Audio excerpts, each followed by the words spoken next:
Dinas Kesehatan Kota Sibolga melaksanakan Subpekan Imunisasi Nasional atau PIN dalam upaya pencegahan penularan secara serentak di 20 posko PIN polio pada 13 Februari dengan target sasaran 7.874 balita di Kota Sibolga.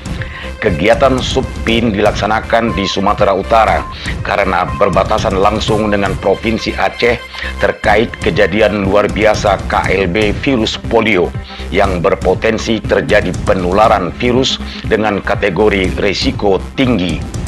Kepala Dinas Kesehatan Firmansyah Hulu menjelaskan, virus polio dapat menyebabkan kelumpuhan dengan kerusakan sumsum tulang belakang akibat infeksi virus. Target imunisasi polio ini hingga 95% dengan 2 tahap pelaksanaan, yakni 13-19 Februari dan 13-19 Maret 2023. Ibadah Minggu Seksagesima atau 60 hari sebelum kebangkitan Yesus Kristus 13 Februari di Gereja GKPI Pandan, Tapanuli Tengah mengusung tema khotbah kebahagiaan orang benar. Pendeta ES Sirait STH menjelaskan, kebahagiaan yang ada di dunia berbeda dengan kebahagiaan yang telah diatur oleh Tuhan. Karena disebutkan dalam firman Tuhan hukum Taurat, kebahagiaan yang didapat di dunia adalah berkat dari Tuhan. Bagi orang yang percaya seharusnya tidak terlena dengan kebahagiaan tersebut, tetapi harus menyeimbangkan kebahagiaan itu dengan membekali diri untuk kebahagiaan di akhirat. Sejumlah prestasi berhasil diraih Rumah Sakit Umum Daerah FL Tobing Kota Sibolga terkait pelayanan kesehatan dan kepercayaan pasien untuk berkunjung berobat ke rumah sakit tersebut. Hal itu disampaikan pimpinan DPRD Kota Sibolga Jamil Zeptumori dari Komisi 3 saat melakukan tinjauan ke rumah sakit Senin 13 Februari. Disebutkan data periode 2020 sampai 2022, realisasi pendapatan RSUD FL Tobing rata-rata di atas 100%, bahkan mencapai hingga 150%. Selain itu, kunjungan pasien juga meningkat signifikan. Peningkatan pelayanan rumah sakit didukung dengan program Silake atau Siaga Layanan Ambulans Gratis Pakai dan pelayanan sobat atau sahabat antar obat serta adanya poliklinik pagi dan sore hari.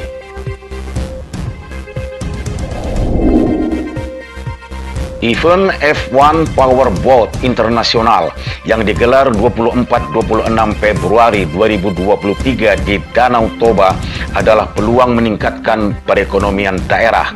Hal itu diungkapkan Yuliansah Andreas, Kepala Bank Indonesia Sibolga, di sela kegiatan bincang bareng media pada 16 Februari. Event internasional tersebut menjadi momen yang tepat untuk pertumbuhan perekonomian bagi masyarakat sekitar Danau Toba.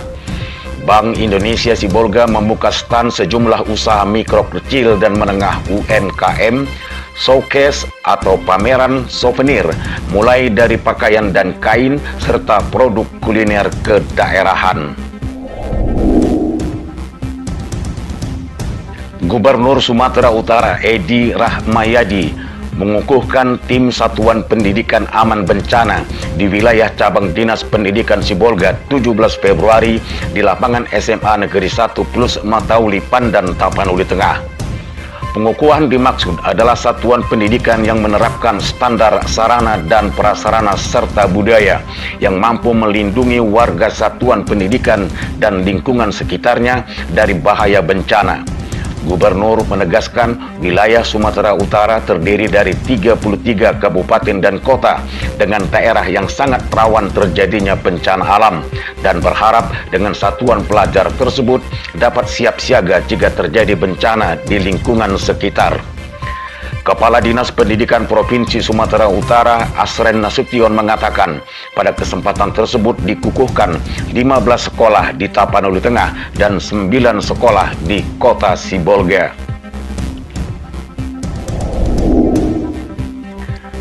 Sekretaris BKM Masjid Raya Al-Islah Kecamatan Sibolga Selatan, Jufri Tanjung, menyampaikan beberapa program pada bulan Ramadan 1444 Hijriah yang akan datang. Disebutkan pelaksanaan sholat sunnah tarawih di masjid tersebut dilaksanakan 2 sesi, yakni sesi pertama dilaksanakan 11 rakaat dan 23 rakaat untuk sesi kedua. Selain itu, BKM menyediakan takjil berbuka bagi para musafir ataupun masyarakat untuk berbuka puasa di masjid. Kemudian pengajian rutin setelah sholat asar dan maghrib, serta program ubudiyah kerohanian lainnya. Sebelumnya, Ustadz Nurdiswar Jamba dalam sholat Jumat 17 Februari di masjid tersebut bertindak sebagai khatib dan imam, menyampaikan khutbah dengan judul Memahami Qada dan Qadar dalam Kehidupan. Dijelaskan percaya terhadap qada dan qadar adalah bagian dari keimanan umat Islam. Dan sebaliknya, jika tidak percaya dengan hal tersebut, maka seorang muslim dapat dikatakan sebagai tidak beriman. Satuan Reserse Kriminal Satreskrim Polres Sibolga berhasil membekuk pelaku pembunuhan seorang wanita di salah satu penginapan di kota Sibolga. Korban bernama Nuraida ditemukan meninggal dunia dengan posisi telungkup disertai tindakan kekerasan berupa sayatan pisau di sekujur tubuh pada 20 Desember 2022 lalu. Hal itu disampaikan Kapolres Sibolga AKBP Taryono Raharja dalam konferensi pers Sabtu 18 Februari. Motif pelaku KS 29 tahun akibat tersulut emosi karena diteriaki maling oleh korban. Polisi mengamankan sejumlah barang bukti berupa baju pelaku, handphone, pisau cutter, dan bukti lainnya. Pelaku dijerat pasal 338 ayat 1 KUHP dengan ancaman hukuman penjara selama 15 tahun. Asosiasi Futsal Kota Sibolga bersama Big Reds Sibolga menggelar turnamen futsal Liga Nusantara Sumatera Utara kategori usia 22 tahun sebagai ajang kualifikasi pertandingan menuju fase zona Sumatera Utara. Turnamen berlangsung 18 dan 19 Februari di Gedung Olahraga Parombunan Sibolga. Ketua Asosiasi Futsal Kota Sibolga Wahyu Aulia Siregar mengatakan turnamen bertujuan untuk pembinaan dan mengembangkan potensi para pemuda khususnya dalam bidang olahraga futsal. Pemenang dari sesi kualifikasi ini akan diutus ke Liga Nusantara tingkat Provinsi Sumatera Utara sebagai perwakilan Kota Sibolga. Edi Prambudi, Tim Liputan dan Dokumentasi N2S TV.